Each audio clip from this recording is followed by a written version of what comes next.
پر محمد وعلی محمد صلوات اللہم صلی علی محمد وعلی محمد عجل مزدور کے کاندھوں پر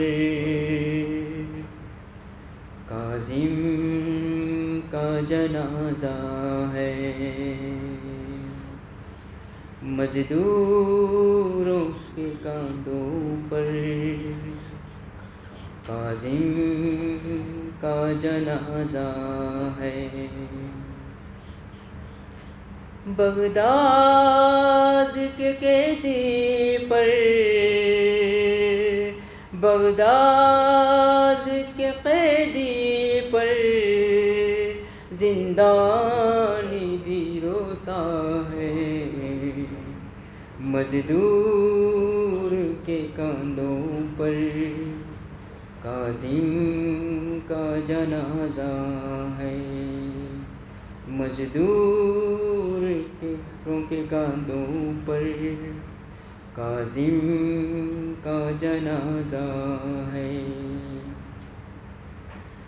اس درد نے تربت میں سجاد کو تڑپایا،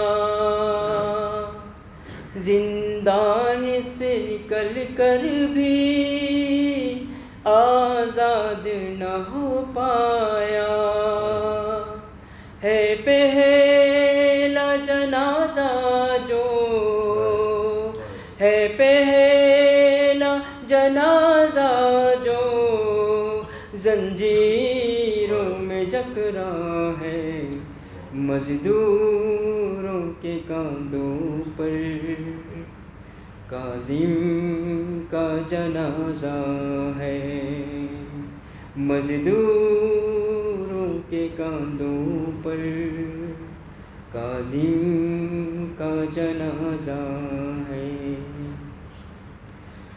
زنجیروں کو تکتی ہے، شانوں کو ہلاتی ہے، میت کو کبھی اپنی گودی میں اٹھاتی ہے، ایک ہاتھ ہے پہلو پر، ایک ہاتھ ہے پہلو پر، لگتا ہے یہ زہرا ہے، مزدوروں کے کاندھوں پر کاظم کا جنازہ ہے، مزدوروں کے کاندھوں پر کاظم کا جنازہ ہے، جو لوگ گزرتے ہیں آپس میں یہ کہتے ہیں، گھر والے تو یثرب میں اس قید کے رہتے ہیں، پھر اس کے جنازے پر، پھر اس کے جنازے پر یہ کون ضعیفہ ہے، مزدوروں کے کاندھوں پر کاظم کا جنازہ ہے، مزدوروں کے کاندھوں پر کاظم کا جنازہ ہے، کہتی ہے کوئی بی بی ہے وقت مصیبت کا، اب جلد مدینے سے آ جائے رضا جا، بے گور و کفن کب سے، بے گور و کفن کب سے، بیٹا تیرا بابا ہے، مزدوروں کے کاندھوں پر کاظم کا جنازہ ہے، مزدوروں کے کاندھوں پر کاظم کا جنازہ ہے۔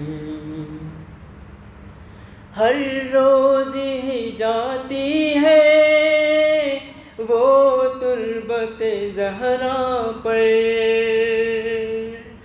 جا کر وہاں کہتی ہے معصوم قم رو کر، دادی میرے بابا کو،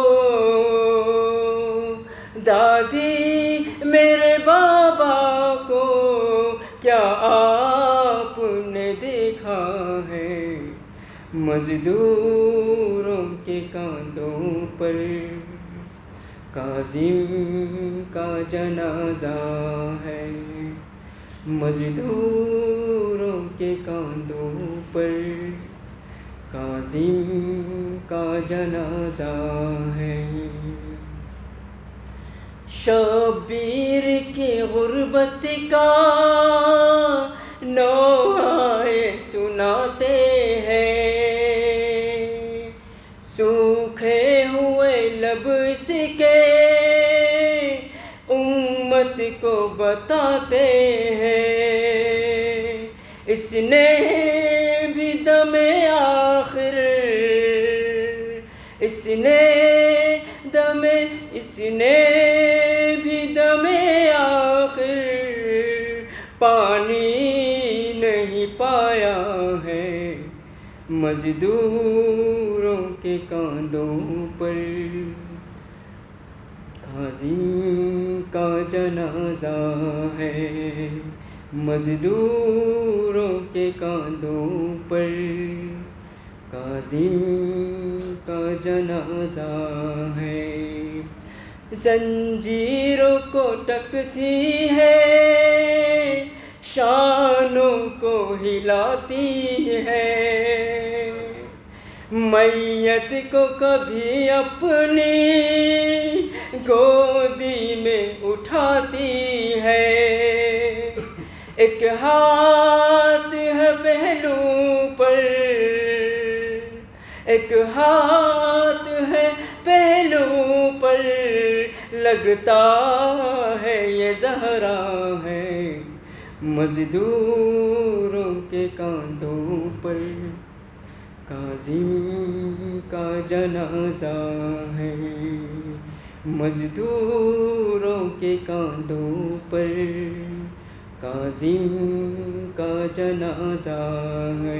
جو لوگ گزرتے ہیں آپس میں یہ کہتے ہیں، گھر والے تو یثرب میں اس قید کے رہتے ہیں، پھر اس کے جنازے پر، پھر اس کے جنازے پر یہ کون ضعیفہ ہے، مزدوروں کے کاندھوں پر کاظم کا جنازہ ہے، مزدوروں کے کاندھوں پر کاظم کا جنازہ ہے۔ غربت ہے تکلم یہ شبیر کی غربت سی، ایک بیٹی ہے یثرب میں صغرا کی طرح اس کی، اس واسطے میت کا، اس واسطے میت کا رخ سوئے مدینہ ہے، مزدوروں کے کاندھوں پر کاظم کا جنازہ ہے، مزدوروں کے کاندھوں پر کاظم کا جنازہ ہے۔ بغداد کے قیدی پر، بغداد کے قیدی پر زندانی بھی روتا ہے، مزدور کے کاندھوں پر عظیم کا جنازہ ہے مزدوروں کے کاندھوں پر، کاظم کا جنازہ ہے۔ بر محمد محمد صلوات اللہم صلی علی محمد۔ اعوذ باللہ من الشیطان اللعین الرجیم، بسم اللہ الرحمن الرحیم۔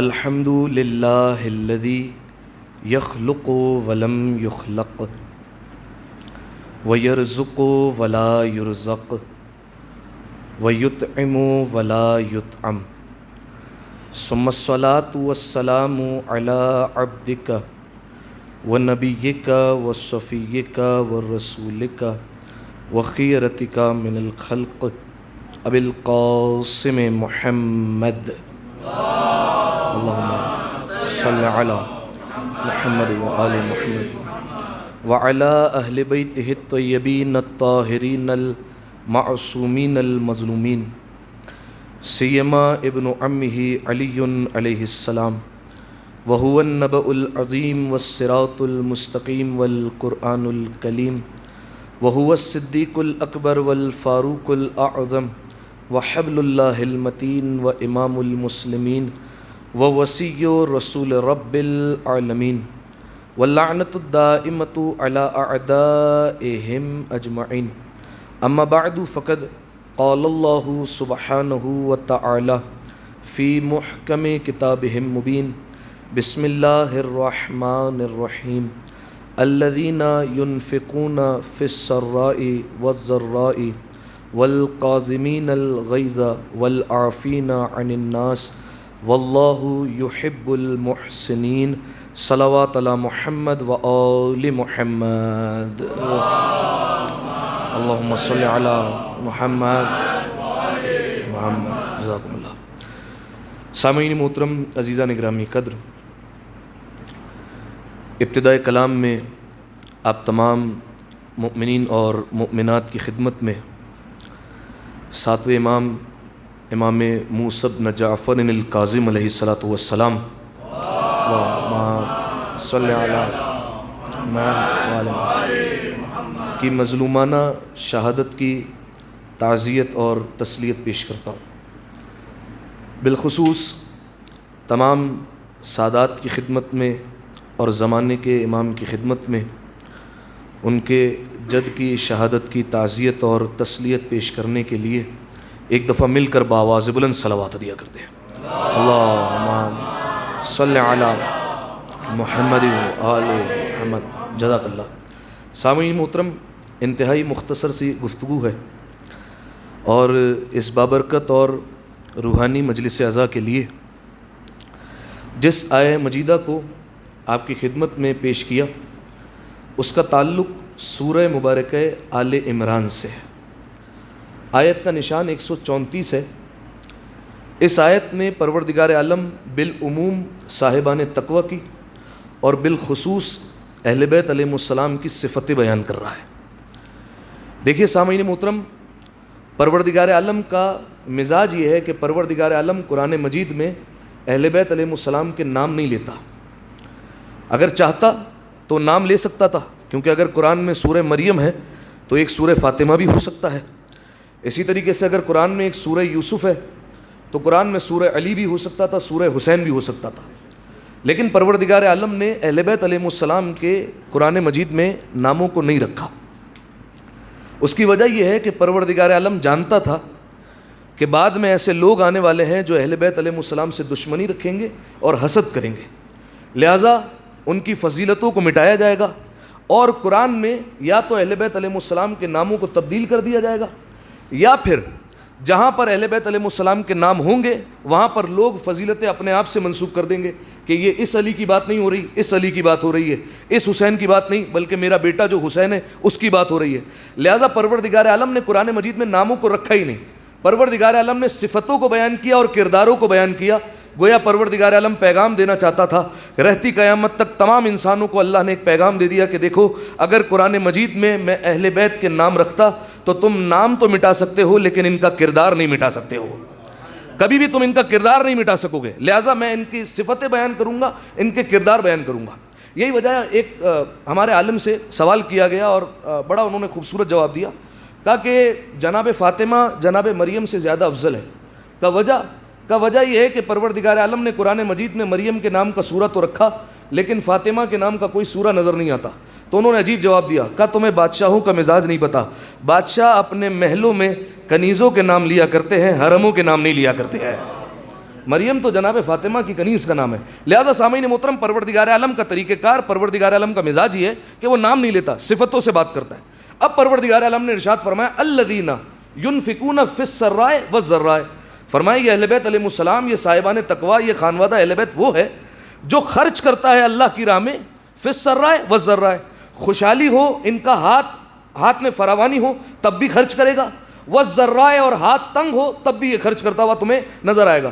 کبھی بھی تم ان کو یہ نہیں دیکھو گے کہ یہ اپنا ہاتھ سخاوت سے پیچھے ہٹا لیں, یہ ہر حالت میں چاہے خوشحالی میں ہو چاہے تنگ دستی میں ہو خرچ کرتے ہوئے نظر آئیں گے. اب آپ اہل بیت علیہ السلام کی سیرت کا مطالعہ کیجئے اور ورق گردانی کرنا شروع کیجئے. آپ کو کئی ایسی مثالیں ملیں گی کہ خوشحالی میں بھی خرچ کرتے ہوئے نظر آ رہے ہیں, تنگ دستی میں بھی خرچ کرتے ہوئے نظر آ رہے ہیں. امام حسن علیہ السلام کا دسترخوان ایک بہترین دلیل ہے کہ امام حسن علیہ السلام کے پاس رزق کثیر موجود تھا, پروردگار عالم کے اذن سے ان کے پاس ہاتھ میں فراوانی موجود تھی, لہذا انہوں نے دسترخوان لگایا. بلکہ آپ مشہور و معروف بات جانتے ہیں کہ امام حسن علیہ السلام کے دسترخوان پر جو فقیر آیا تھا ایک نوالا کھاتا ہے ایک نوالا الگ کرتا ہے. امام حسن علیہ السلام نے کہا اگر تو چاہتا ہے کہ تجھے میں دے دوں تو لے کر بھی چلے جانا. کہا مولا اپنے لیے جمع نہیں کر رہا, بلکہ ایک فقیر کو دیکھا ہے, وہ فقیر سوکھی روٹیاں توڑتا ہے اور اتنی روٹیاں سخت ہے کہ گھٹنوں پر رکھ کر توڑ رہا ہوتا ہے لیکن وہ روٹیاں ٹوٹتی نہیں ہیں, اس کے لیے جمع کر رہا ہوں.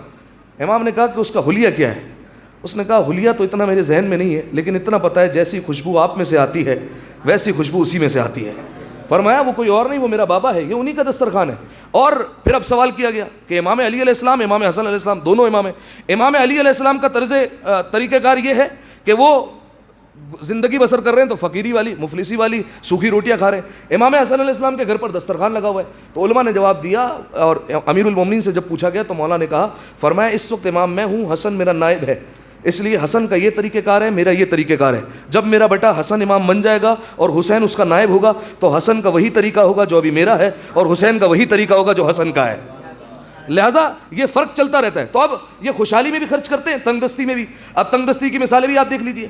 جناب مقداد ایمان کے 8ویں درجے پر فائز ہے, آئے امیر المومنین کی خدمت میں. امیر المومنین سے آ کر کہتے ہیں یا علی گھر میں فاقے ہیں, کچھ عطا کر دیجئے.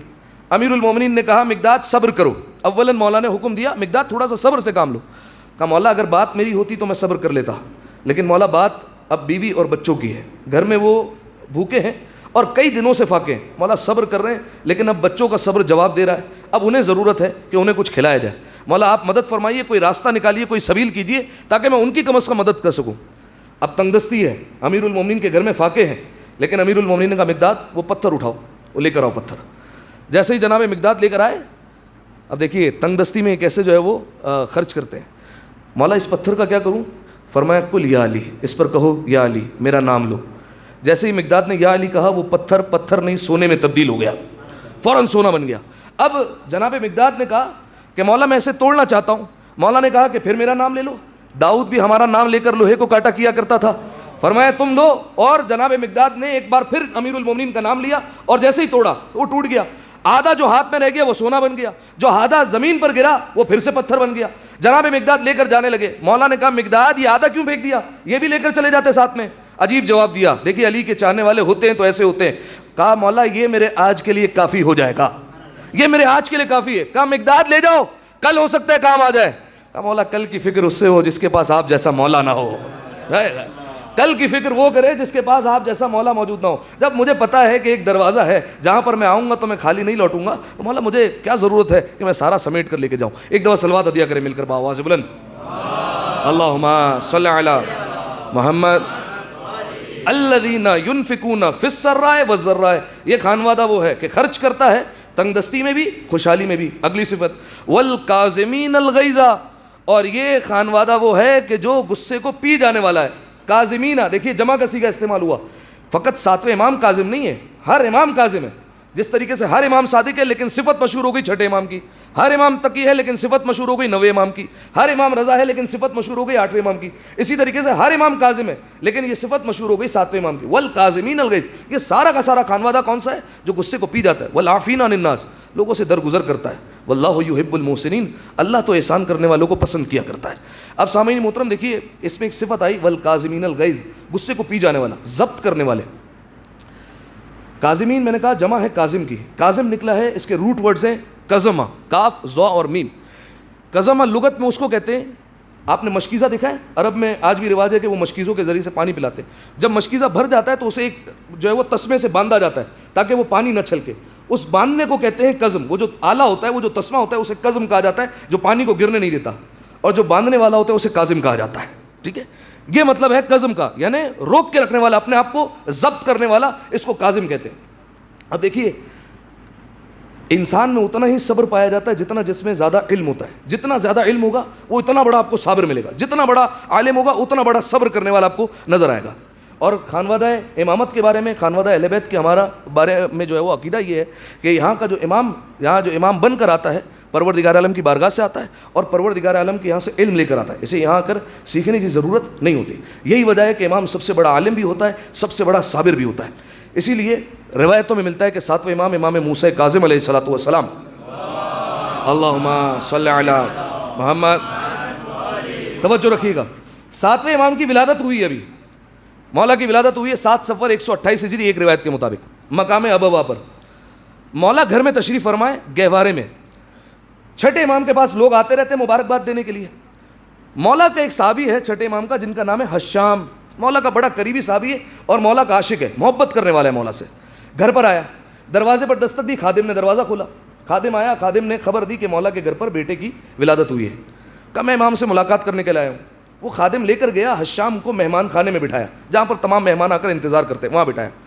حشام کہتے ہیں میں نے دور سے دیکھا کہ چھٹے امام گہوارے کے اوپر ہیں اور امام کی پشت میری طرف ہے اور امام کا چہرہ گہوارے کی طرف ہے، اور امام گہوارے میں اس موجود بچے سے باتیں کر رہے ہیں۔ ٹھیک ہے، اس بچے سے باتیں کر رہے ہیں، بلکہ جملہ بدل کر کہوں، حشام کہتے ہیں ایسا لگ رہا تھا کہ کوئی بڑا دوسرے بڑے سے باتیں کر رہا ہے، حالانکہ 7ویں امام ہے گہوارے میں، چھٹے امام باتیں کر رہے ہیں اور وہ بچہ سامنے سے جواب دے رہا ہے۔ حشام کہتے ہیں میری حیرت کی انتہا نہیں رہی، امام نے فوراً پلٹ کر کہا تقدم یا حشام، حشام ادھر آؤ۔ کہا جیسے ہی میں مولا کے پاس پہنچا، مولا نے کہا کہ حشام یہ تمہارا آئندہ آنے والا امام ہے، اس کو سلام کرو۔ تو حشام کہتے ہیں کہ میں آگے بڑھا، جیسے ہی میں نے جھولے پہ نظر دی تو کہا کہ میں نے آج سے پہلے اتنا حسین بچہ نہیں دیکھا تھا، یوسف کا حسن جس پر قربان ہو جائے وہ بچہ گویا اتنا حسین موجود ہے، اور کیوں نہ ہو یوسف سے حسین، کیونکہ یوسف محمد کا پسینہ ہے، موسیٰ کاظم محمد کا لہو ہے۔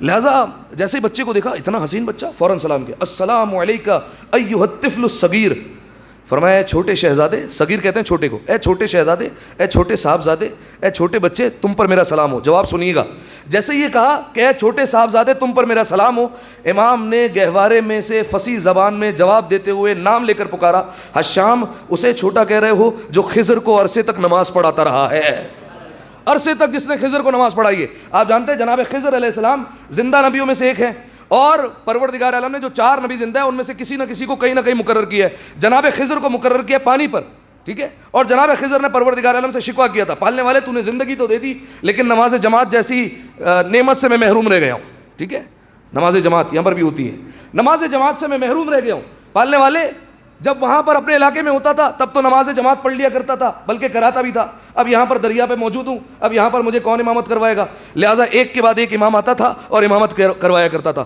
7ویں امام نے کہا اسے بچہ کہہ رہے ہو جو عرصے تک خضر کو امامت کرواتا رہا ہے اور نماز پڑھاتا رہا ہے۔ اب سامعین محترم دیکھیے جناب خضر علیہ السلام کون ہے؟ جناب خضر علیہ السلام ہے موسیٰ کے استاد، ٹھیک ہے، جناب موسیٰ علیہ السلام۔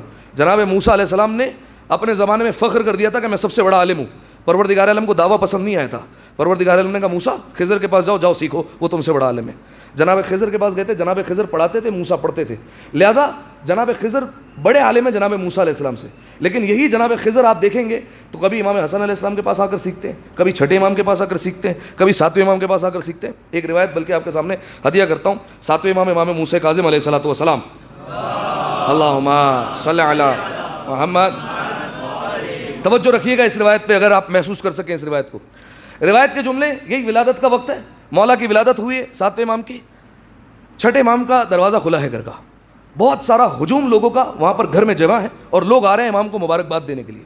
امام کو آ کر مبارکباد دے رہے ہیں. کوئی بندہ آتا ہے درمیان میں مولا سے سوال پوچھ لیتا ہے, مولا اس کا جواب دے دیں. مولا جواب بھی دے رہے ہیں. اچانک سے مولا نے دیکھا بہت زیادہ ہجوم ہو گیا. اتنے میں ایک شخص آیا, کہا مولا میں عمرے پر جانے والا ہوں, احرام کے مسائل مجھے نہیں پتا, آپ ذرا مجھے بتائیں گے احرام کے مسائل کیا ہیں؟ تو مولا نے دیکھا اتنا ہجوم ہے, اتنے سارے لوگ سوال پوچھنے کے لیے, احرام کے مسائل تفصیلی ہوتے ہیں, اب میں کہاں اس کو جواب دوں. لہٰذا چھٹے امام نے نگاہ دوڑائی, اور چھٹے امام نے کہا وہ گہوارے میں جو بچہ ہے جاؤ اس سے پوچھ لو, جاؤ اسے جا کر سوال کرو.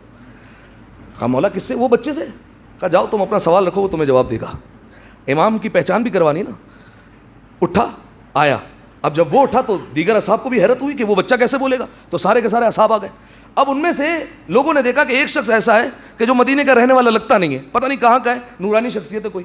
اب جو ہے وہ جھولے کے ارد گرد سارے جمع ہو گئے. اس نے آ کر سلام کیا, اور سلام کے بعد احرام کے مسائل پوچھنے لگا. 7ویں امام ایک کے بعد گہوارے میں سے فصیح زبان میں جواب دیے جا رہے ہیں. اس کے بعد لوگوں نے دیکھا جب اس کو جواب مل رہے ہیں تو دوسرے لوگوں نے بھی سوال کرنا شروع کر دیے, یہ بھی بتا دیجیے, یہ بھی بتا دیجیے, وہ بھی بتا دیجیے. امام سب کے جواب دے رہے ہیں گہوارے میں. اتنے میں وہ شخص جس کو کوئی نہیں جانتا تھا وہ بولا اور کہتا ہے حضور فرزند رسول ایک سوال میرا بھی ہے, میں بھی آپ سے کر لیتا ہوں. 7ویں امام ہے گہوارے میں, ایک سوال میں بھی آپ سے کر لیتا ہوں, جواب سنیے گا. فرمایا یہ بتائیے کہ آپ کا علم نبی کے علم کے برابر ہے؟ ابھی آپ بچپن میں ہیں, ابھی آپ گہوارے میں ہیں, کیا آپ کا علم اس وقت نبی کے, ہمارے آخری رسول کے علم کے برابر ہے جن کے پاس اولین اور آخرین کا علم تھا؟ کیا آپ کا اور ان کا علم برابر ہے؟ انہوں نے کہا خضر جب جانتے ہو تو پوچھتے کیوں ہو؟ خضر جب پتہ ہے تو پوچھ کیوں رہے ہو؟ لہذا اس روایت سے ثابت ہوا جناب خضر علیہ السلام مسلسل اس خانوادے میں سیکھنے کے لیے آتے رہتے ہیں. ایک دفعہ پھر صلوات عطیہ کریں مل کر بآواز بلند, اللہم صلی علی محمد. امام کاظم کا بچپنا گزرا, امام کی عمر بڑھنے لگی, اور ایک وقت وہ آیا کہ 20 سال کی عمر جب امام کی ہوئی, چھٹے امام اس دنیا سے پردہ فرما گئے. سارے درمیان کے واقعات چھوڑے کیونکہ وقت کم ہے, مجھے جلدی جلدی بیان کرنا ہے. 7ویں امام ہے 20 سال کے, مولا کی یہاں سے مدت امامت کا آغاز ہو گیا. چھٹے امام اس دنیا سے جا چکے. 7ویں امام لوگوں کے مسائل کے جواب دیتے ہیں. جب 7ویں امام کی امامت کا آغاز ہوا, سب سے پہلے اس وقت خلیفہ جو تھا منصور دیوان کی, اس کا خط آیا. کس کے نام؟ حاکم مدینہ کے نام. سنیے گا, ہسٹری بیان کر رہا ہوں. حاکم مدینہ کو کہا کہ جاؤ جا کر گھر میں تحقیق کرو کہ جو جعفر صادق کا اگلا وارث ہے بغیر مجھ سے پوچھے جا کر اس کو قتل کر دو. کہ یہ کیسے پتا چلے گا وارث کون ہے؟ کہ جس کے نام عموماً وصیت کی جاتی ہے وہ عموماً وارث ہوتا ہے. فرمایا جس کا نام بھی وصیت نامے میں ملے جاؤ اور سر جو ہے وہ قلم کر دو اور قتل کر دو, زندہ مت رہنے دینا. کہ اچھا. گھر پہنچا, گھر جا کر وصیت نامہ لیا. وصیت نامہ جب لیا تو اس میں جو نام لکھے تھے, مولا نے 5 لوگوں کے نام وصیت نامہ لکھا تھا. ٹھیک ہے, چھٹے امام کی حکمت دیکھیے گا اور مولا کی حکمت کو سلام کیجیے. 5 لوگوں کا نام لکھا ہوا ہے, بعض روایتوں کے مطابق 6 لوگوں کا نام لکھا ہوا ہے. اب اس نے دیکھا 6 لوگوں کے نام. پھر کچھ دن بعد خط آیا منصور دیوان کی کا, اسے قتل کر دیا یا نہیں کر دیا؟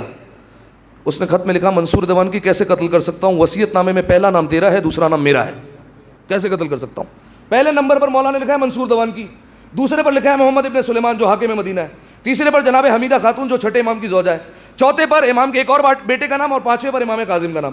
کہا کس کو قتل کروں میں, کس کو جو ہے وہ قتل کروں, بتا. اس میں تیرا اور میرا نام بھی موجود ہے. 7ویں امام کی امامت یہاں پر بچ گئی اور 7ویں امام زندہ رہے یہاں پر. یہ امام کی حکمت تھی. اب دیکھیے امام کی جو ہے وہ زندگی 7ویں امام کی بڑی سنگین زندگی ہے. مسلسل مولا کی زندگی قید میں گزری ہے. لیکن میں ابھی بات کر رہا ہوں مدینہ کی زندگی کی. ایک دن ہارون آ گیا, اور ہارون جب پہنچا مدینہ تو اپنے سپاہیوں کے ساتھ اور روب ڈالنے کے لیے اپنے سپاہیوں کے ساتھ آیا, تلواریں وغیرہ لے کر روضہ رسول میں داخل ہو گیا. دیکھا روضہ رسول پر 7ویں امام ایک طرف کھڑے ہوئے کونے میں. اب اس کے دل میں خیال آیا کہ کسی طریقے سے 7ویں امام پر فخر ظاہر کروں اور 7ویں امام کو نیچا دکھاؤں, اور نعوذ باللہ انہیں رسوائی کا سامنا ہو, انہیں نیچا دکھاتا ہوں. تانا دینے کے لیے اس نے رسول اللہ کی قبر کی طرف اشارہ کیا اور کہتا ہے السلام علیکم یا ابن العم, اے میرے چچیرے بھائی آپ پر میرا سلام ہو. یہ کیوں کہا ہارون رشید نے؟ کیونکہ رسول اللہ کے چچا تھے جناب عباس, ان کی نسل سے یہ بنو عباس کے سارے خلیفہ ہیں, اسی لیے ان کو بنو عباس کہتے ہیں. تو اس نے سلام کر کے کہا السلام علیکم یا ابن العم, اے میرے چچیرے بھائی, اے میرے چچا زاد بھائی آپ پر سلام ہو. جیسے ہی لوگوں نے دیکھا تو جو ساتھ کے تھے وہ سارے کے سارے ہنسنے لگے کہ نعوذ باللہ 7ویں امام کو نیچا دکھا دیا گیا. مولا آگے بڑھے, عجیب جملہ کہا, قبر کی طرف اشارہ کر کے کہا السلام علیکم یا ابتا, اے میرے بابا جان آپ پر میرا سلام ہو. جیسے یہ کہا قبر رسول سے جواب آیا وعلیک السلام یا ولدی, اے میرے بیٹے تم پر بھی میرا سلام ہو. جیسے ہی جواب آیا, روایت کے جملے, ہارون کا چہرہ اس وقت رات سے زیادہ سیاہ ہو گیا, رات سے زیادہ تاریک ہو گیا, اتنا وہ جو ہے وہ اس کو بغض ہوا، وہ اسر بغضہ، اور اس نے اپنے دل میں بغض چھپا لیا. اور ساتویں امام سے اس وقت ایک جملہ کہتا ہے، آپ لوگ اپنے آپ کو فرزند رسول کیوں کہتے ہیں؟ آپ کو کہنا چاہیے کہ آپ فرزند علی ہیں، ٹھیک ہے، کیونکہ امیر المومنین اور جناب فاطمہ سے نسل چلی ہے، لہذا آپ علی کے بیٹے ہیں، نہ کہ رسول کے بیٹے. امام موسیٰ کاظم نے جواب میں قرآن کی آیت پڑھی، فرمایا وَوَهَبْنَا لَهُ إِسْحَاقَ وَيَعْقُوبَ وَكُلًّا هَدَيْنَاهُ، فرمایا کہ ہم نے ابراہیم کو اسحاق بھی عطا کیے اور یعقوب بھی عطا کیے. آیت سنیے گا اور مولا کا استدلال لکھیے. ہم نے ابراہیم کو اسحاق بھی عطا کیے اور یعقوب بھی عطا کیے، اور ان سب کو ہم نے ہدایت یافتہ بنایا. وَنُوحًا هَدَيْنَاهُ مِن قَبْلُ، اور ابراہیم سے پہلے جو نوح گزرے تھے ہم نے انہیں بھی ہدایت دی. وَمِن ذُرِّيَّتِهِ داؤد وسلیمان وایوب ویوسف وموسیٰ وہارون، ابراہیم کی اولاد میں سے، کیا کہا میں نے؟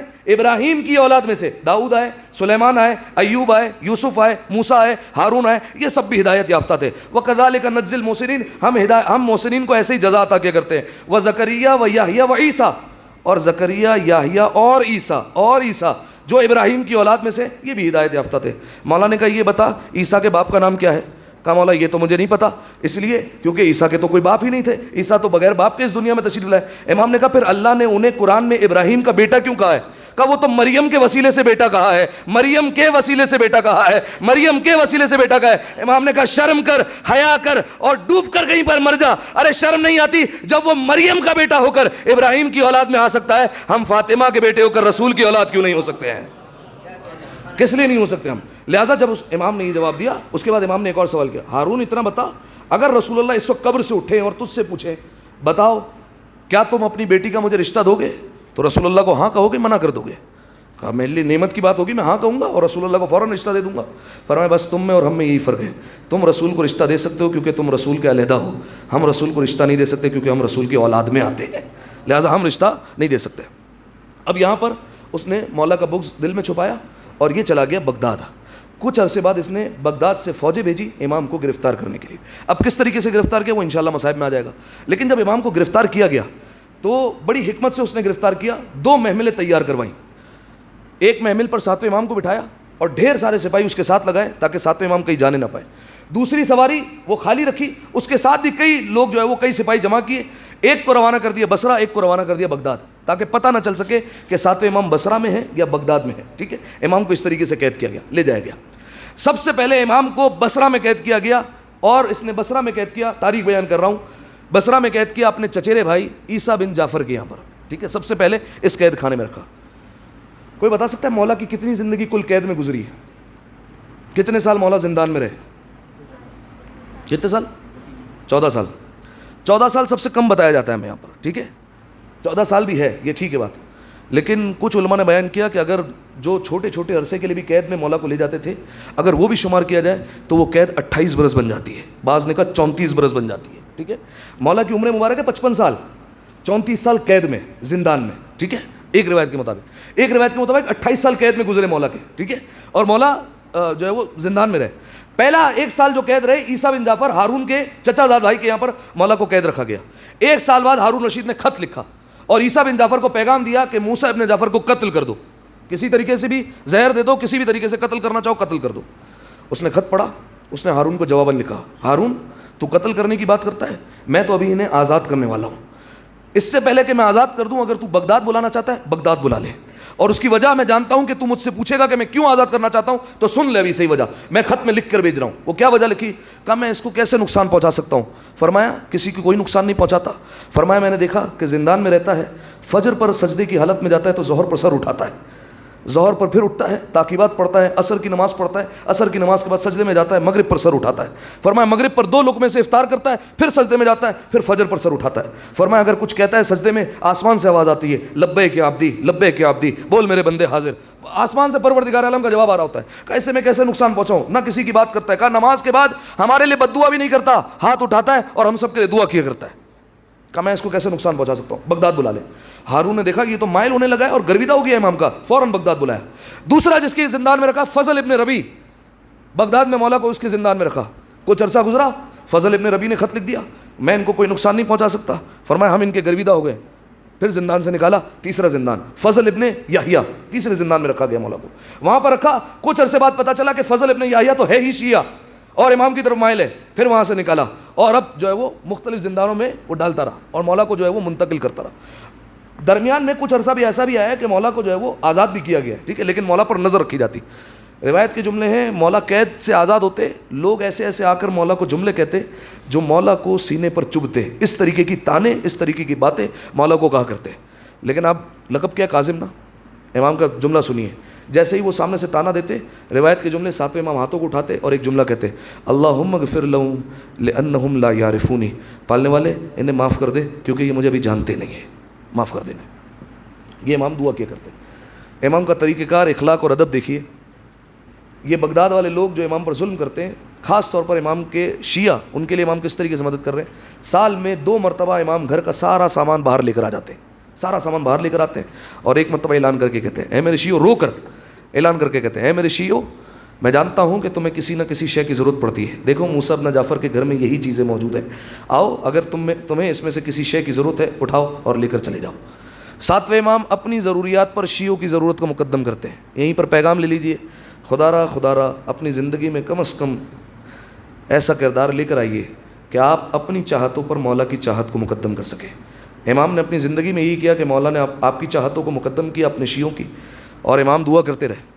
ہمیں چاہیے کہ ہم جو ہے وہ کم از کم مولا کے کردار, مولا کی خوشی کے لیے مولا کی خوشی کو مقدم رکھیں. خاص طور پر ان کی شہادت والے دن, ان کی خوشیوں والے دن کوئی ایسا کام نہ کریں جو غیر مناسب. بس سامعین محترم, اب امام کو جب مختلف زندانوں میں ڈالا گیا, ایک اور زندانوں میں قتل کی سازش بھی کی گئی. مشہور و معروف واقعہ جو آپ سنتے رہتے ہیں کہ ایک فاحشہ عورت کو بلایا گیا, اور ایک فاحشہ عورت سے کہا گیا کہ کل ہم زندان میں تمہیں بھیجیں گے, رات بھر تمہیں زندان میں رہنا ہے, اور اگلے دن جب باہر آؤ تو فوراً آ کر امام پر الزام لگا دینا ہے. جیسے الزام لگاؤ گے ہم قتل کر دیں گے, ہمیں بہانہ مل جائے گا. ٹھیک ہے, فاحشہ عورت, زناکار, بدکار عورت, اس کو بلایا گیا. امام جیسے ہی آئے, امام زندان میں موجود ہے, اس عورت کو بلایا گیا, اس عورت کو سارا کام سونپا, زندان میں بھیج دیا. رات بھر خوشیاں مناتے رہے کہ کل 7ویں امام کو شہید کر دیا جائے گا. اگلے دن ہارون خود آیا, دروازہ کھولا. اب جب دروازہ کھول کے دیکھا 7ویں امام آگے سجدے میں, وہ خاتون پیچھے سجدے میں. امام ایک مرتبہ کہتے ہیں سبحان ربی الاعلیٰ, وہ خاتون پیچھے کہتی ہے سبحان ربی الاعلیٰ. امام جو ذکر کرتے ہیں وہ پیچھے سے وہی ذکر دہرا رہی ہے. ٹھیک ہے, وہ یوسف تھے جو خاتون سے دامن بچانے کے لیے دوڑ جاتے ہیں. یہ موسیٰ بن جعفر ہے, ان کے پاس خاتون آتی ہے تو کردار ہی بدل کر رکھ دیا کرتے ہیں.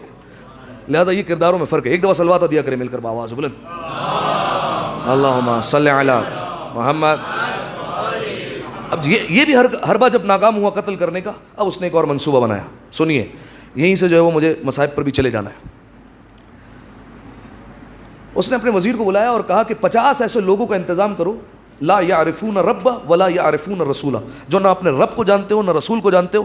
اور باقاعدہ جو ہے وہ کہا کہ جنگلوں سے جا کر ایک 50 وحشی لوگوں کو پکڑ کر لے آؤ, جن کا نہ کوئی دین ہو, نہ کوئی مذہب ہو, نہ اللہ کو جانتے ہو, نہ رسول کو جانتے ہو, کسی کو بھی نہیں جانتے ہو. سنیے گا, معجزہ بھی ہے اور یہیں سے مصائب پر بھی جانا ہے.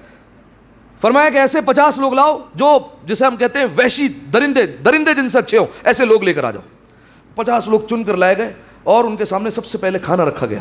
جیسے کھانا رکھا, ہارون نے دیکھا یہ ایسے کھا رہے ہیں, جانور ان سے زیادہ تمیز سے کھاتے ہیں. اس طریقے سے کھانے پر ٹوٹ پڑے, جیسے انہوں نے عرصے سے کھانا نہ دیکھا ہو, اس طریقے سے کھانے پر ٹوٹ رہے ہیں. ہارون بڑا خوش ہوا.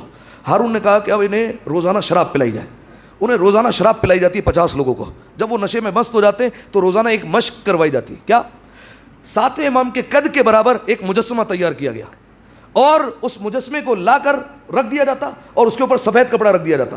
جب وہ شراب کے نشے میں ہوتے تو کہتے, ان کو ایک ہی بات سمجھائی جاتی, جب تم سفید کپڑا دیکھو اس پر تمہیں حملہ کر دینا ہے. بس تلواروں سے, ہاتھ میں تلواریں دی جاتی, کاٹ دو اسے, مجسمے کو ٹکڑے ٹکڑے کر دو. وہ آتے اور مجسمے کو ٹکڑے کر دیتے روزانہ. ٹھیک ہے, روزانہ یہ طریقہ کار رہا اور عرصے تک وہ یہی کرتے رہے. اب جب ہارون کو یقین ہو گیا کہ اب یہ پکے ہو گئے, شراب کے نشے میں انہیں کوئی ہوش نہیں رہتا کہ کسے مار رہے ہیں, کیا کر رہے ہیں, جہاں سفید کپڑا دیتے ہیں حملہ کر دیتے ہیں. وزیر کو کہنے لگا ہارون کہ آج بھی سفید کپڑا رکھنا ہے. وزیر نے کہا روز کی طرح رکھ دیں گے کل, لیکن آج سفید کپڑے کے نیچے مجسمہ نہیں موسیٰ ابن جعفر کو رکھیں گے. کیوں؟ تاکہ امام کو وہ 50 لوگ جو ہے وہ قتل کر دیں اسی وقت. اب یہ جو ہے وہ منصوبہ بنایا. اب جیسے ہی یہ منصوبہ بنا, ہارون خوش, اس کا وزیر خوش, اور مولا کو پہلے سے ہی جا کر اس کمرے میں لے جایا گیا اور مولا کے اوپر سفید چادر رکھ دی گئی. اس کے بعد 50 لوگوں کو بھیجا گیا, وہاں پر شراب پلائی گئی. ہارون نے کہا دیکھو میرا آخری دشمن رہ گیا, اس کو مار دو, بس اس کے بعد کچھ نہیں چاہیے. اس کے بعد تمہیں اتنا سونا چاندی دوں گا کہ تم خوش ہو جاؤ گے, اتنے جواہرات تمہیں دوں گا. کہا ٹھیک ہے. انہیں کمرے میں بھیجا گیا, حجرے کا دروازہ بند کر دیا گیا. کافی دیر ہو گئی, کوئی آواز نہیں آئی. ہارون نے دروازہ کھولا. جب دروازہ کھولا تو دیکھا 7ویں امام بیٹھے ہیں, سب کے سب مولا کے قدموں میں پڑے ہوئے ہیں, سب کے سب مولا کے قدموں میں پڑے ہوئے ہیں. ہارون نے سوال کیا, فرمایا کہ تم نے اسے مارا نہیں. عجیب جملہ, یاد رکھیے گا, نہ اللہ کو جانتے ہیں نہ رسول کو جانتے. اور عجیب جملہ کہہ رہے ہیں, فرمایا ہارون تجھ پر خدا کی لعنت ہو, تو اسے مروانا چاہتا ہے جو ہمارا سردار ہے. فرمایا کیا مطلب؟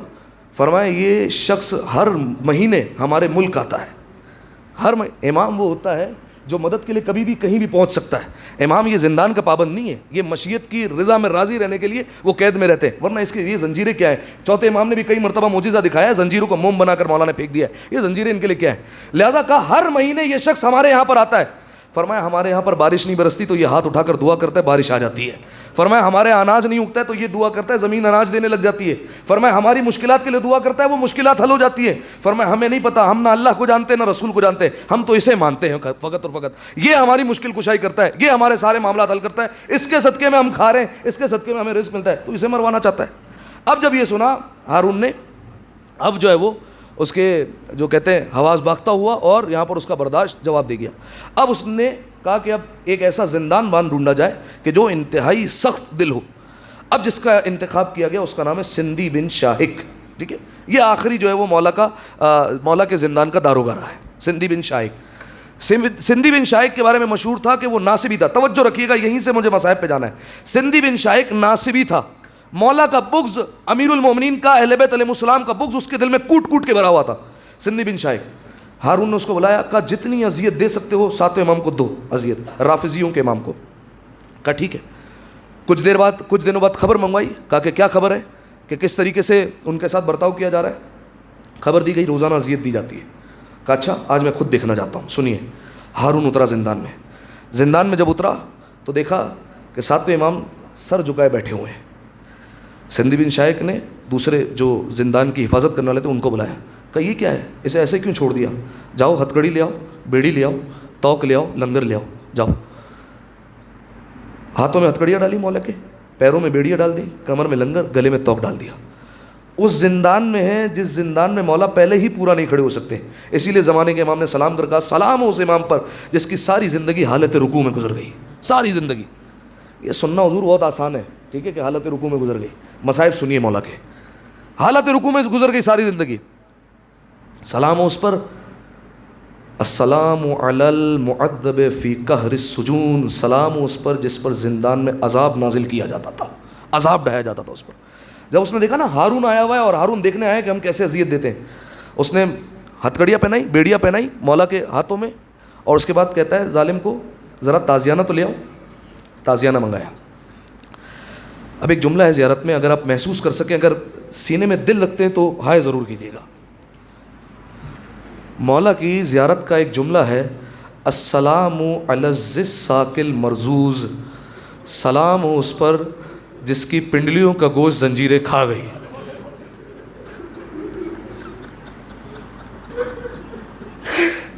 سلام ہو اس پر جس کی پنڈلیوں کا گوشت زنجیریں کھا گئی. اب سنیں گے کیسے کھائیے. عزاداروں روایت کے جملے ہیں, 9 سال تک سندھی بن شاہک نے مولا کی نگرانی کی ہے, لیکن جانتے ہیں 9 سال تک کیا کیا ہے؟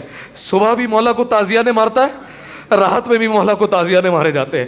عزاداروں جانتے ہیں ہارون کھڑا ہوا دیکھ رہا تھا. ہارون نے کہا سندھی بن شاہک بس بہت ہو گیا, میں خوش ہو گیا کہ تو نے اس کو گلے میں توق پہنا دیا, ہاتھوں میں ہتھکڑیاں بیڑیاں ڈال دی. کہا نہیں ہارون دیکھ کر جا. اس کے بعد اس نے مولا کے پیروں کو کھینچا اور پیروں پر تازیانے مارتا جاتا ہے, لوہے کا تازیانہ ہے.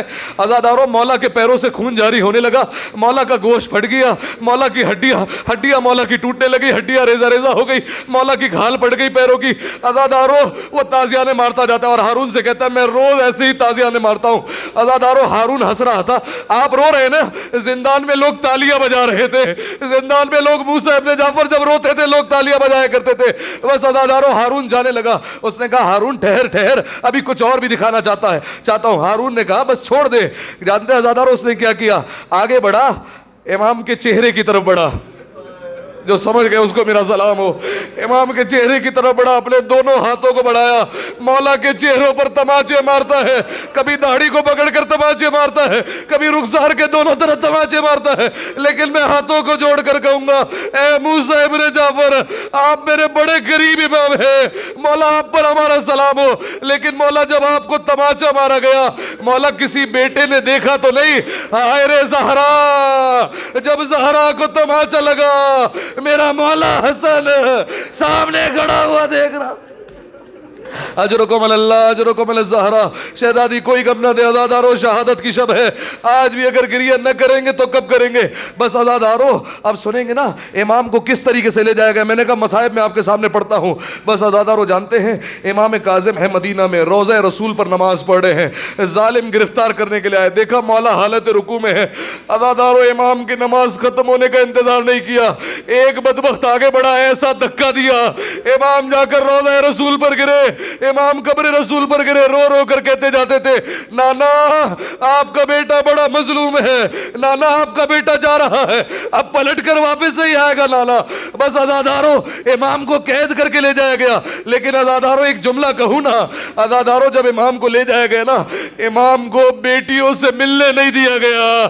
امام کی 19 بیٹیاں تھی، بیٹیاں حریت پر انتظار کرتی تھی، امام کو ملنے نہیں دیا گیا. لیکن جانتے ہیں عزادارو اس میں ایک بیٹی ہے جس کا نام معصومہ کم ہے، جو اپنے بابا کی بڑی چہیتی بیٹی ہے. مقاتل میں لکھا ہے یہ بیٹی اتنی چہیتی تھی کہ ساتویں امام اپنے سینے پر سلایا کرتے تھے، سینے پر سلا کر پیار کیا کرتے تھے.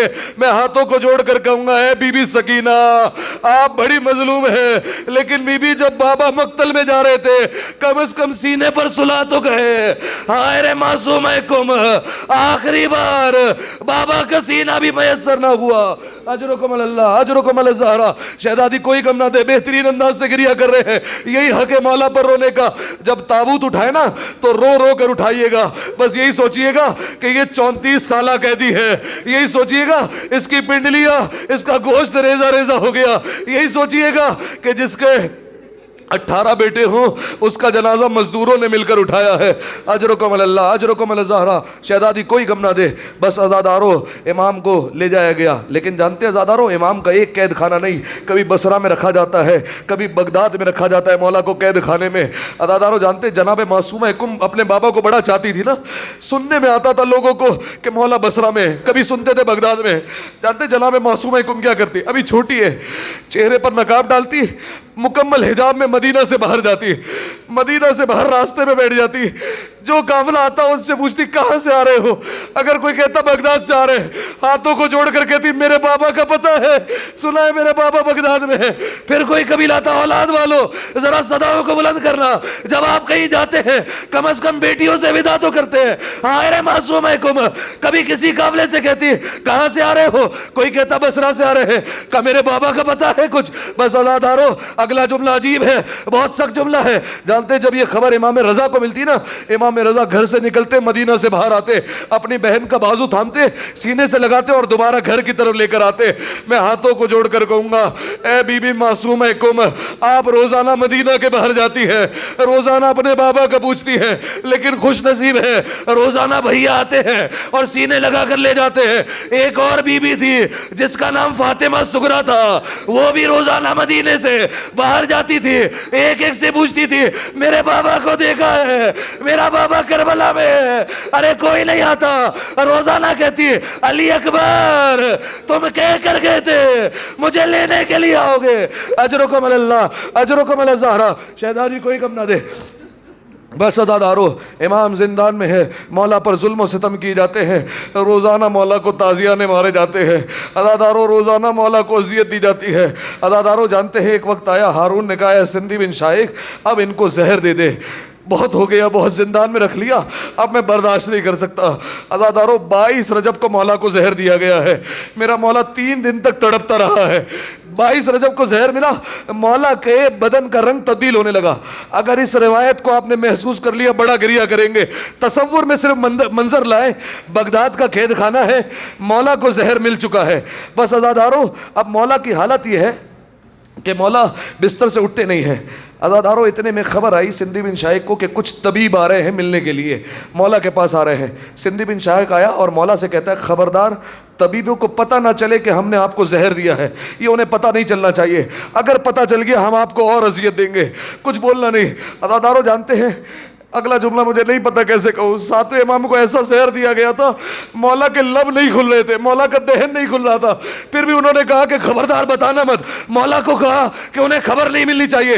ایک ملون اور زندان میں بیٹھا تھا, کہتا ہے سندھی بن شائخ عزادارو پورا جملہ میں نہیں پڑھ سکتا, مجھ میں حوصلہ نہیں ہے, پہلی دفعہ ممبر سے پڑھ رہا ہوں. کہا سندھی بن شائخ تجھے کیا لگتا ہے یہ نہیں بتائیں گے, یہ تو بتا دیں گے مجھے زہر ملا ہے. کہا پھر میں کیا کروں. عزادارو عجیب جملہ ہے, کہتا ہے سیسے کو گرم کر کے لے آ. پگھلا ہوا سیسا لایا گیا. عزادارو موسیٰ جعفر کے لبائے مبارک جل گئے. مولا کا دہن جل گیا.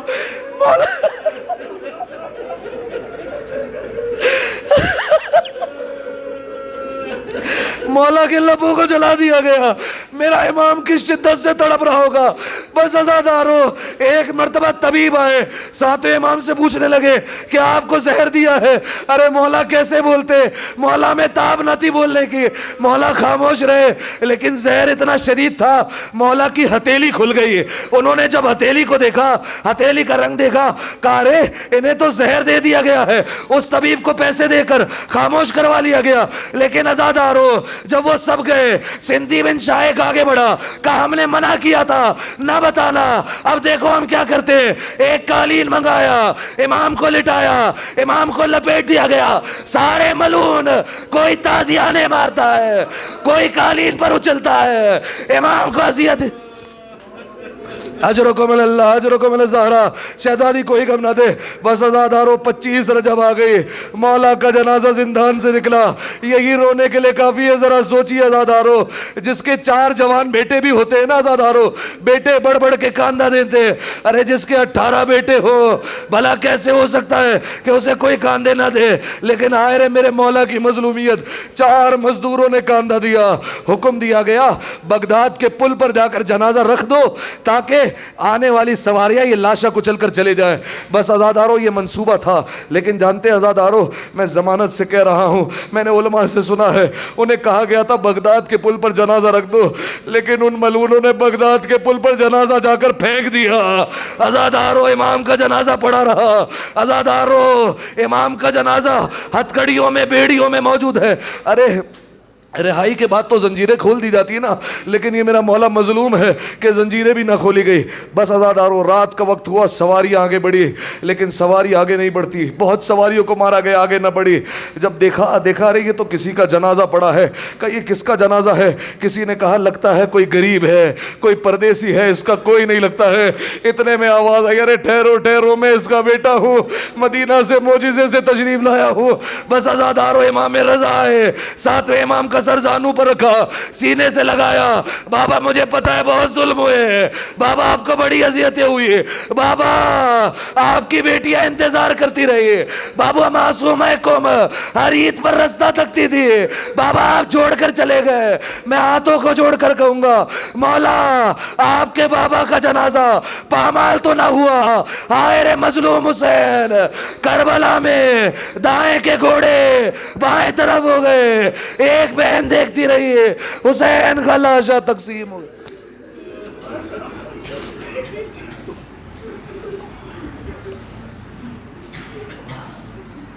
الا لعنت اللہ علی القوم الظالمین وسيعلم الذين ظلموا أي منقلب ينقلبون. اٹھیے عزادارو, تابوت کا استقبال کیجیے. جو 34 سالہ قیدی ہے, رو رو کر مولا کا تابوت اٹھائیے گا, جس کا مزدوروں نے تابوت اٹھایا ہے.